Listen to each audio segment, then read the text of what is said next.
Assalamualaikum warahmatullahi wabarakatuh. Telah sampai kepada saya sebuah video di mana Ustaz Amar berbicara tentang cara menyebut takbir dalam solat. Ayuh kita tonton, kemudian saya berikan ulasan dan react. Siapa pernah dia solat, dia panjangkan A. Allahu Akbar. Tengok Allahu Akbar. A, dia panjangkan A. Dengar betul-betul. Allah. Ataupun ketika sujud awak bangun sujud awak bangun sujud ni biasanya awak bangun daripada sujud, Allahu Akbar, awak panjangkan A. Faham tak ni? Allah. Siapa yang panjangkan A, hukumnya haram dan solat awak batal. Solat awak tidak sah siapa yang panjangkan A. Faham tak ni? Faham tak panjangkan A? Allah. Yang betulnya adalah Allah, bukan Allah. Faham tak ni? Siapa rasa dia pernah buat? Ibu, tuan-tuan, Allahu Akbar. Siapa rasa lepas saya duk cerita ni, banyak benda yang dia rasa macam Allahu Akbar, banyaknya aku batal solat selama ni, banyaknya benda yang aku tak tahu. Siapa rasa macam ni? Kenapa panjangkan A boleh menjadi batal solat awak? Sebab A itu maksudnya dalam bahasa Arab, adakah Allah Maha Besar? Adakah Allah? Adakah? Bila A kita panjang, dia jadi adakah Allah Maha Besar, maka berubah makna. Lain maknanya. A tu bila awak panjang, dia jadi adakah. Nampak tak tuan-tuan? Ustaz, kalau orang terus sengaja macam mana? Tahu tak kalau awak sengaja panjangkan A, tahu tak apa akibat dia?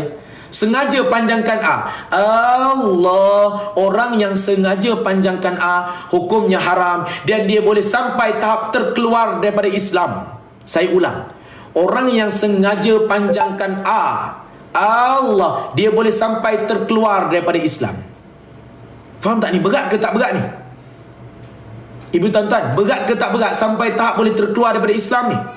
Saya nak tanya betul-betul ni. Saya nak tanya, berat tak belajar ilmu agama? Ibu, tuan-tuan, saya merayu kepada semua, tolong masukkan satu target nak belajar ilmu agama. Jangan mati dalam keadaan jahil.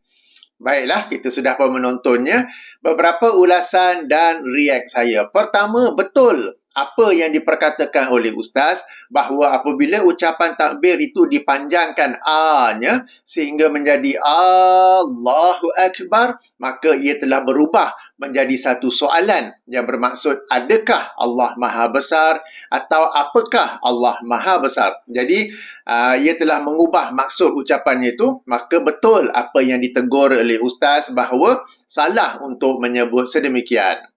Jangan terkejut. Saya buat video react bukan nak kata semua salah. Kalau benda yang betul, kita kata betul. Dan di sini saya kata betul apa yang ditegur dan diperbetulkan oleh Ustaz Amar. Itu yang pertama. Yang kedua, bagaimana pula hukum orang yang solat dengan menyebut Allahu Akbar? Maka ia terbahagi dua. Yang pertama, untuk takbiratul ihram, maka batal solat apabila seseorang itu bertakbir dengan cara Allahu Akbar. Sebab takbiratul ihram ini rukun solat dan ia wajib disebut dengan betul lagi tepat.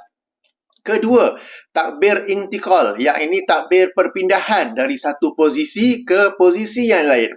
Sedikit nota tambahan tentang takbir intikal ni, para ulama berbeza pendapat tentang hukumnya. Jumhur berpendapat, termasuklah juga mazhab Asy-Syafi'i, bahawa hukumnya adalah sunat. Baca bagus, tak baca pun tak apa. Tapi kalau baca tu baguslah. Okey. Cuma dalam mazhab Hambali, Imam Ahmad memiliki dua pendapat tentangnya. Pendapat yang masyhur adalah ia wajib. Ya, takbir intikal itu wajib. Pendapat yang kedua ialah bagi solat wajib, hukumnya wajib. Bagi solat sunat, hukumnya sunat. Okey, jadi ini dari sudut hukum. Sekarang ini apabila seseorang itu melakukan takbir intikal tetapi dengan Allahu Akbar, dengan panjang, apakah batal apakah batal atau tidak solatnya? Okey, dalam hal ini mungkin timbul soalan. In the very first place, kenapa pula nak batal? Kan hukum mengikut jumhur kan sunat saja. Jadi tak baca pun tak apa, baca bagus, tapi kalau ada baca silap tak apalah kan, kenapa pula batal? Dikatakan batal atas pertimbangan apabila A itu dipanjangkan, ia berubah maksud menjadi Allah Maha Besar, berubah maksud menjadi adakah Allah Maha Besar, apakah Allah Maha Besar, maka ia telah menjadi satu percakapan dalam solat. Boleh tangkap? Okey, saya ulang ya. Takbir intiqal sepatutnya Allahu Akbar. Tapi bila jadi Allahu Akbar, ia telah menjadi satu percakapan dalam solat. Di mana percakapan itu bermaksud, adakah Allah Maha Besar? Ataupun apakah Allah Maha Besar? Jadi di sinilah masuk perbincangan apakah ia membatalkan solat atau tidak. Okey, yang ni tadi, video tadi Ustaz Amal tak jelaskan. Tak apa, saya tolong jelaskan dia. Kenapa boleh jadi membatalkan solat? Kerana ia telah merubah menjadi satu percakapan dalam solat. Akan tetapi walau bagaimanapun, namun begitu, nanti dulu dalam hal bercakap dalam solat ini ada perbincangan di sisi para ulama. Dan di sini saya bawa atau saya bacakanlah penjelasan daripada Syekh Dr. Zulkifli Al-Bakri Hafizahullah daripada laman web beliau. Link saya berikan dalam kotak description ya, tentang hukum bercakap ketika solat dalam keadaan terlupa, jahil atau dipaksa. Saya bacakan sebahagian daripadanya. Berdasarkan nas di atas, para fuqaha bersepakat menyatakan bahawa bercakap selain bacaan di dalam solat adalah membatalkan solat. Begitu juga para fuqaha daripada mazhab Asy-Syafi'i, mazhab Hanafi, mazhab Hambali menyatakan bahawa perkataan yang terdiri daripada dua huruf membatalkan solat. Namun begitu, mazhab Asy-Syafi'i menyatakan bahawa perkataan yang dituturkan ketika solat kerana terlupa dan orang yang tidak tahu tentang pengharamannya, seperti orang yang baru memeluk Islam, atau tinggal berjauhan daripada para ulama, atau terlepas cakap, yang mana perkataan itu secara uruf adalah ringan, maka dimaafkan. Jadi kita masuk dalam kategori apa? Terlepas cakap, yang mana perkataan itu secara uruf adalah ringan. Okey, maka ia dimaafkan. Okey, selanjutnya beliau berkata lagi, disebut dalam kitab Tawdihul Ahkam min Bulughul Maram, para ulama bersepakat bahawa orang yang bercakap secara sengaja tanpa maslahat dalam solat adalah terbatal solatnya sekiranya dia mengetahui pengharamannya. Namun mereka berbeza pendapat dalam hal orang yang lalai, yang tidak tahu, yang terpaksa, yang tertidur, yang memperingatkan bagi orang buta dan yang bercakap demi kemaslahatan. Mazhab Hanafi dan Hambali berpendapat solat menjadi batal dalam semua situasi yang disebutkan di atas. Mazhab Maliki dan Syafi'i ataupun Imam Malik dan Imam Asy-Syafi'i berpendapat bahawa sah solat orang yang bercakap kerana tidak tahu, yakni jahil, atau lupa bahawa dia dalam solat, atau menyangka yang solatnya telah selesai dengan memberi salam dan bercakap sama ada percakapan itu yang diucapkan berkaitan dengan solat atau tidak, sama ada seseorang itu imam atau makmum, sesungguhnya solat mereka tetap sah dan boleh diteruskan. Jadi antara dua pendapat ini saya cenderung kepada pendapat yang lebih memudahkan, di mana orang yang bertakbir Allahu Akbar tu bukanlah sesuatu yang disengajakan kerana dia tidak tahu. Tapi sekarang Ustaz Amar dah bagi tahu, kita pun perbetulkan ucapan kita, cara sebutan kita. Pun begitu, katakanlah jika ada yang dah tahu dah, tapi mungkin kadang-kadang tu sebab dah terbiasa, 40 tahun solat macam tu, sekarang dah tahu dah, tapi ada kadang-kadang terlupa. Especially bila nak bangun dari sujud untuk berdiri ke, dia pun terpanjang kan. Jadi ia sesuatu yang tidak disengajakan dan sesuatu yang boleh dimaafkan. Maka saya berpegang pada pendapat bahawa ia tidaklah membatalkan solat. Bagi yang sudah tahu sekarang ni, kita amalkannya.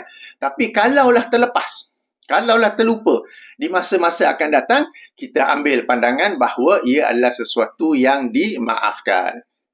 Okey, itu tentang mengucapkannya ketika dalam solat. Baik, perkara ketiga yang Ustaz sebut ialah jika disebut secara sengaja Allahu Akbar, haram dan boleh sampai tahap terkeluar daripada Islam. Yang ini Ustaz ulang sebanyak 3 kali. Yang ini saya tidak setuju. Kenapa? Kenapa tak setuju? Sebab apabila Allahu Akbar, orang itu bertanya. Kan? Ustaz sendiri bagi terjemahan kan? Maksudnya, adakah Allah Maha Besar? Dia bertanya, apakah Allah Maha Besar? Dia bertanya, sekadar pertanyaan. Tidak boleh dijadikan satu hujah bahawa seseorang itu boleh sampai tahap terkeluar daripada Islam. Berbeza jika seseorang itu membuat kenyataan. Saya bagi contoh ya, saya bagi contoh. Dia membuat kenyataan Allah tidak Maha Besar. Allah bukan Maha Besar. Ini kenyataan. Tadi tu soalan. Allahu Akbar. Adakah Allah Maha Besar? Dia tanya. Mungkin dia tak tahu. Kita jawab, ya, sudah tentu Allah Maha Besar. Jadi itu bukanlah sesuatu yang boleh sampai tahap terkeluar daripada Islam sebab ia berbentuk soalan. Berbeza jika seseorang itu membuat kenyataan. He makes a statement. Allah bukan Maha Besar. Allah tidak Maha Besar. Maka dalam kes ini, yang ini apabila dia membuat kenyataan, barulah dapat dikatakan bahawa ia adalah sesuatu yang boleh mengeluarkan seseorang itu daripada Islam. Cuma sebagai poin tambahan, tidaklah berarti dia automatik terus keluar daripada Islam, sebab dalam Islam, dalam hukum syariat Islam ada apa yang disebut sebagai iqamatul hujah, yakni ditegakkan hujah terlebih dahulu kepadanya. Dan iqamatul hujah ini ada 3 peringkat. Pertama, dijelaskan apa yang benar. Kedua, diluruskan apa-apa salah fahamnya, dibersihkan apa-apa kekeliruannya, sebab kadang-kadang dalam sesuatu isu tu ada beberapa pendapat. Lalu dia pun keliru, maka kita pun jelaskan. Dan ketiga, kita beri sedikit masa untuk dia memikirkannya, prosesnya dan untuk dia berubah. Sebab tabiat manusia ni, dia sukar nak terima yang dia buat selama ni salah. Tapi bagi masa 2-3 hari ke apa, insyaAllah dia berubah.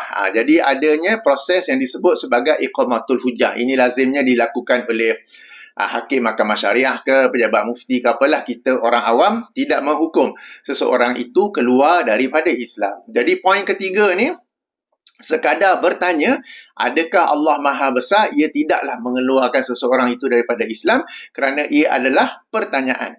Kalau orang tu membuat kenyataan, Allah bukan Maha Besar, Allah tidak Maha Besar, barulah boleh mengeluarkan seseorang itu daripada Islam. Cuma bukanlah keluar automatik, bukanlah terus keluar, tetap diberikan iqamatul hujah, dijelaskan bahawa itu adalah salah, dibersihkan kesalahan, kekeliruan dia ke, apa pasal yang dia berserabut pergi cakap macam tu, dan diberi sedikit masa untuk dia bertaubat dan menarik balik kenyataannya itu. Jadi inilah ulasan saya. Dan yang terakhir, poin keempat, Ustaz selalu menekankan untuk belajar. Ini penekanan yang bagus. Ayuh kita belajar daripada ustaz-ustazah yang tidak menakutkan, yang menyampaikan pendapat yang memudahkan. Yang ini biasa saya sebut dalam video-video react saya yang lain kepada Ustaz Ammar. Ustaz Ammar ni kelihatan lebih suka menakut-nakutkan orang supaya orang belajar. Padahal ini bukanlah cara yang betul. Kerana jika di sana ada pendapat yang lebih memudahkan, seperti orang yang tidak sengaja bercakap dalam solat kan. Memang ada 2 pandangan. Pandangan pertama kata batal, kedua kata tidak batal. Kita boleh ambil pandangan yang berkata tidak batal. Demikian juga ya, macam boleh keluar Islam atau tidak. Padahal itu adalah pertanyaan, bukannya kenyataan. Jadi boleh ada pilihan di situ. Jadi saya berharap kalau Ustaz Ammar menonton video saya ini, beliau pun berubah cara beliau mendidik. Jangan menakutkan orang. Itu bukan cara yang betul. Okay? Kita menarik orang kepada Islam. Bukan dengan cara menakutkan, tetapi dengan menunjukkan betapa rahmatnya Islam ini, betapa adanya beza pandangan, di mana dalam beza pandangan itu kita boleh ambil pendapat yang lebih memudahkan. Rasulullah sendiri sallallahu alaihi wasallam apabila diberi 2 pilihan, bagi dia akan ambil apa yang lebih memudahkan selagi mana tidak melibatkan dosa. Baik, demikianlah ulasan serta react saya.